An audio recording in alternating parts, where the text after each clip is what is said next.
Welcome to the Real News Network. I'm Sharmini Pires coming to you from Baltimore. On Monday in Paris at COP21, the United States, Canada, and a collection of European nations pledged $248 million to the Least Developed Countries Fund to support climate change adaptation. The fund is implemented by the Global Environment Facility, which was established in 1991, initially by the United Nations Development Program and the United Nations Environment Program and the World Bank. Is this an adequate amount of money for the developing countries to adopt to their new national plans of action on climate change? That's a question we're going to be taking up with Frederic Mousseau. He is the policy director at the Oakland Institute, where he coordinates the Institute's research and advocacy activities on land investment, food security, and agriculture. Trained as an economist, Frederic has worked as a staff member and consultant for international relief agencies for nearly 2 decades, including Action Against Hunger, Doctors Without Borders, and Oxfam International. Frederic, thank you so much for joining us today. Thank you for having me. So, Frederic, let's talk about this pledge that these countries have made to the least developed countries. $248 million sounds like a lot of money, but is this really adequate, and will it go as far as we need it to really tackle climate change? Well, that's a very good question. The number 248 million does match more or less the proposals that are on the table at the moment coming from the least developed countries for a number of projects and plans.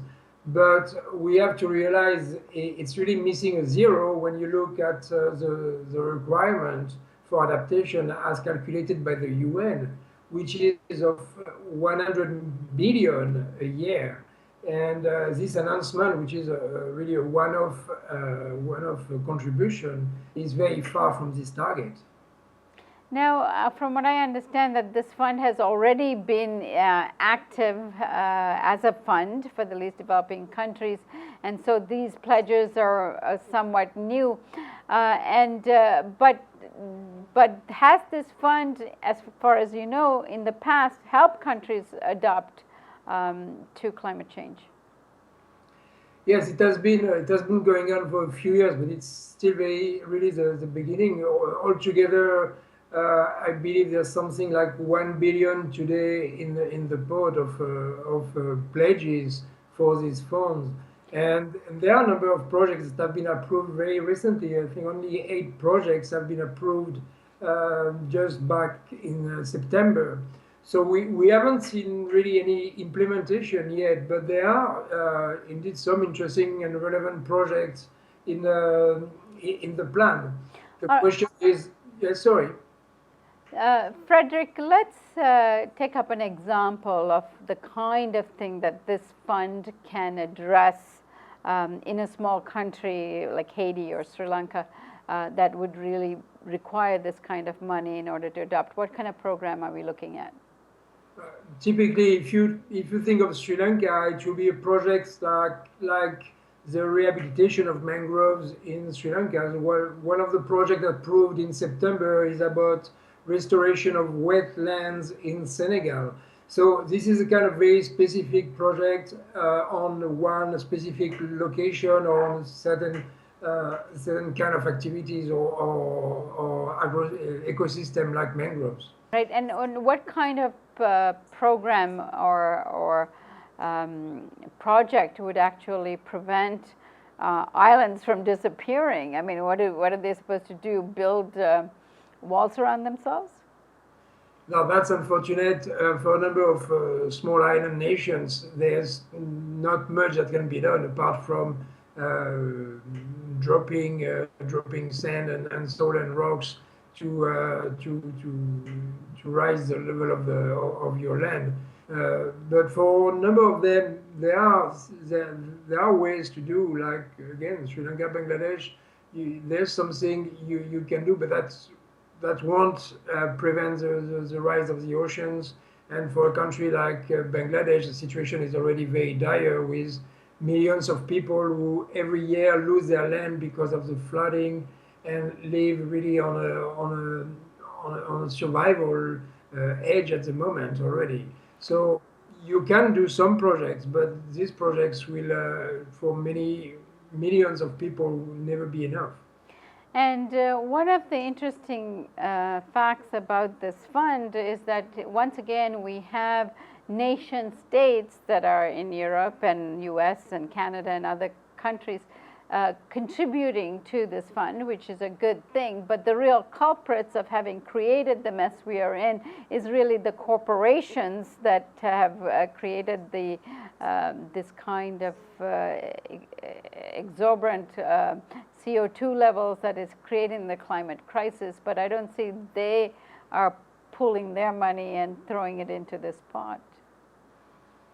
They are not putting money into this specific fund, but there's a strong call from Western countries' government for corporations to participate to the broader Green Climate Fund, which is supposed to, the goal is 100 billion a year. And I don't know if we should see that as a good news for us, because calling corporations to contribute to this means that we would accept corporations to come with their profit-making agenda into this struggle against climate change. And what we have seen in recent years is very worrying, because what we see is corporations doing a lot of greenwashing and coming in a number of countries saying, oh, we're going to plant trees, we're going to do biofuels, we're going to do all kinds of projects that would be good for climate change. But actually, they are really pursuing their own agenda while putting a nice green label on climate label on it, which is really something that we should be concerned about, because these corporations are not in climate for anything else than their climate business. And while I agree with you that they should be kept out of the scenario of fixing the problem that many of them has created, I do think that they should have to pay some penalties by way of contributing to the fund, so that these countries can adopt to the problems that they're going to be faced in the future. And I'm wondering, an organization like yours, do you have some suggestions that you think they should be taking up in Paris? I'm fully 100% with you. We see today that there are very interesting calculations rolling around about the amounts of subsidies that the fossil industry is still receiving from Western governments. And this is something certainly to be looked at. Instead of asking corporations to contribute to fund on a voluntary basis, what about looking at the kind of subsidies and support, financial supports taxpayers are giving to these same corporations? What about looking at taxation on these corporations that will provide the resources? But the way it is approached at the moment, governments are struggling to raise the necessary amounts, and they're saying, oh, we need the private sector to join us and help us. And then you have the private sector coming in and saying, well, we're going to start financing this and that there, but it will be really fitting and suiting their needs and not the needs of the people and the environment. Frederic, let's unpack this a bit, because there are some people that argue corporations are necessary in order to, because they have the resources to invest in innovative new economies, creating jobs, and green economies in particular. But most specifically, we need the innovation abilities of companies to come up with new technologies to address climate change. For example, solar panels and the other kinds of mechanisms for capturing and dealing with CO2. What do you make of that argument? Well, this is an argument that is valid. Of course, we need solar panels, we need all kinds of technologies, but it's also really an argument that is it is really Western-centric. In a number of countries, adaptation is about finding, for instance, in Africa, about looking at reforestation, about agroecology instead of industrial agriculture, about finding ways to manage resources in a sustainable manner instead of changing the way people do, because solar panels is something that really is important for Western countries that are really heavily reliant on fossil fuels. But for many African nations, the solutions are there already. They are in the farmers, they are in the people, and it's about local solutions that don't require corporations to come in. They require government policies, institutions, mechanisms that have to be publicly funded to run their life and their economy in a sustainable manner. So we just released at the Oakland Institute a case study, 33 case studies on agroecology in Africa, and agriculture is about 25% of the green gas emissions. And what we see in all these case studies that are available on our website, you can have a look. It's really interesting because all of them are locally rooted, based on the people, based on local solutions, low external inputs, never any involvement of external corporations, but really about finding local solutions that work for the climate, for their environment, but also for their food and their income.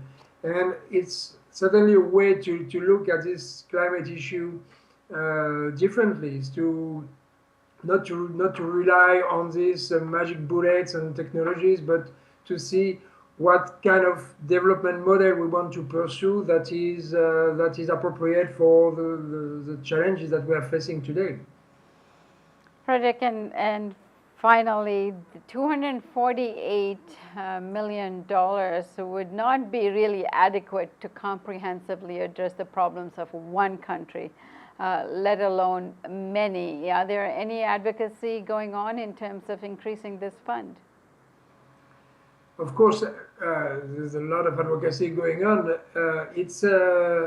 Again, this is the least developed country fund, and we are talking about 100 billion a year required for the Green Climate Fund, which is very far from where we are today with these first pledges. So we need to advocate. We need to and we do see that farmer organizations from the developing world, international NGOs, social movements, everybody is there asking their governments to propose to take action and to take a different path. It's certainly important. There were all these discussions about whether there would be a march in Paris. It's certainly important that marches happen everywhere, because the pressure doesn't have to be in Paris. We need all of us to pressure our own government in every country to take action and to commit seriously their resources. And we see here in the U.S., President Obama has made this pledge of $3 billion out of a requirement of 100 billion a year, and he's already struggling with a lot of backlash from the Congress. A number of congressmen warning that they will block this funding. And there's a need for the citizens around the world, not just to turn off the water and the electricity, but to push their government to take their responsibility and assume the responsibilities they have as regards the situation we are today. Frederic Mousseau, I thank you so much for joining us today. Thank you so much for having me. And thank you for joining us on the Real News Network.